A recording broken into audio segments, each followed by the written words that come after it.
I never meant to see it. It was a Thursday afternoon. I had skipped my last class and was heading home early, maybe to steal a nap, maybe just to sit in silence for a while. The house was empty when I arrived, which was odd, considering Mom was supposed to be there. Dad had been working late the last few weeks, but Mom always kept her routine, never missed a beat. I put my keys on the kitchen counter, then heard something, a soft laugh coming from upstairs. I froze. It wasn't her laugh. It wasn't his either. I crept up the stairs, heart hammering in my chest, trying to ignore the strange sense of dread crawling up my spine. I didn't know what I expected to find. I didn't want to know, but the curiosity, it was like a magnet. It pulled me. I paused outside their bedroom. The door was ajar. It was always ajar, but today it felt like a sign, like the universe was trying to whisper something to me, something I wasn't ready to hear. Then I heard it clearly, her voice. "You're not supposed to be here," she whispered. And then I heard him, low and hushed, but unmistakably his voice. "I know. But it's too late, isn't it? You're not going back." I should have turned around. I should have left. But I didn't. I pushed the door open just enough to see them. And there they were. My mother, in her favorite sweater, the one she wore when she made our Sunday breakfast, sitting on the edge of the bed, her fingers tangled in someone else's hair. His hair. I don't know why I noticed the details, but I did. The way his shirt was half unbuttoned, the way his hands traced patterns on her skin, how she let him. It was my dad's best friend, Paul. Paul, the man who'd been in our lives for as long as I could remember. I stumbled backward, but they didn't hear me. They didn't hear a thing. I don't know how long I stood there, watching, frozen in place, before my legs gave out and I slid down the wall, my back against the cold wood of the hallway. I could barely breathe. The sound of my heartbeat was deafening. When my mother came downstairs later that evening, I pretended like nothing had happened. I didn't know how to face her. I didn't know what to say. So I said nothing. But it wasn't just her that hurt me. It was the betrayal that swirled in the air like smoke, her lies, his silence, and my father's obliviousness.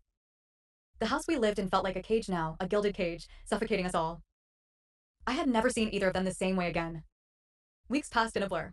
The house was tense, but there was this unspoken understanding between us. My dad was oblivious, as usual, but I could see him changing. Something in his eyes was different when he looked at her. He didn't know why, but it was there. I wanted to tell him. God, I wanted to scream it, to tear the house down with the truth, but what would that do? What could it change? My mom had already made her choice. And in a way, so had I. The twist? I never confronted her. Not once. Because one night, as I was getting ready to go to bed, I found a note in her handwriting, hidden under my pillow. "I know you know." I stared at the words for what felt like an eternity. I could barely breathe. I turned the paper over. The rest of it was simple, but it hit me like a freight train. "You're the only person I can't lie to anymore." "I'm sorry, Mel. I'm so sorry." I was shaking, but then there was another part one hadn't seen at first, written hastily beneath her last words. "If you tell him, it will destroy him. But if you tell him, it will destroy you too. Some things can't be undone." And that's when it hit me. I wasn't angry at her. Not really. I wasn't even angry at Paul.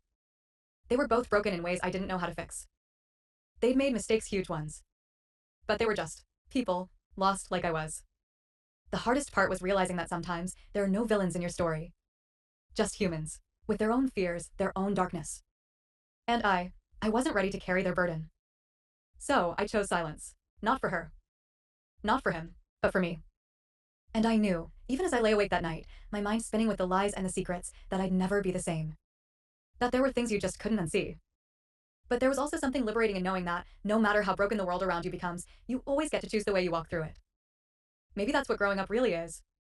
In the end, I never told my father. He never found out, but somehow I think he knew all along. And when I left for college that fall, I saw the way my mom hugged me, tighter than ever before. She whispered in my ear just one last time, "I love you, Mel." Always. And for the first time in a long time, I believed it. The silence, the lies, the heartbreak, it all still lingered. But it wasn't my burden to carry anymore. Sometimes, the greatest act of love is choosing not to break someone else's heart, even if it means breaking your own.